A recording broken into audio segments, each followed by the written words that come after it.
প্রথমে এমনি অনেক কন্ট্রোভার্সির শিকার হয়েছিল যে অনেক কঠিন আসবে এবার, সাইলেন্ট এক্সপ্লেন ইটিস ইটিস অনেক অনেক গুজব অনেক কিছু ছড়াইছিল, যা আমাদের জন্য অনেক বেশি নার্ভাস ছিল। কারণ আমরা প্রথম বোর্ড পরীক্ষা দিতে যাচ্ছি, আমাদের মধ্যে অনেক নার্ভাসনেস ছিল। কিন্তু যখন আমরা হলে ঢুকি তখনও আমাদের মধ্যে নার্ভাসনেস ছিল, কিন্তু যখন আমরা কোয়েশ্চেন পাই বা স্যার ম্যামদের এত সহানুভূতি দেখি আর কি, ওই নার্ভাসনেসটা থাকে নাই।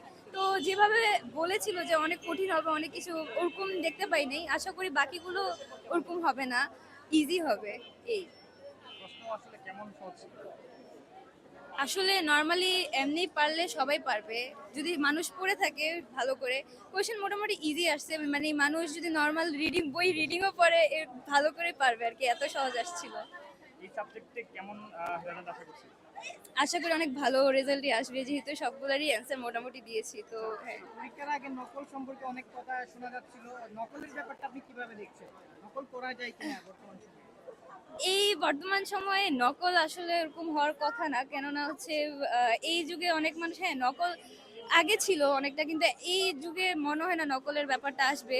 কারণ স্কুলে ঢোকার সময় হচ্ছে চেকিং করা হয়েছিল নকল আসবে কিনা।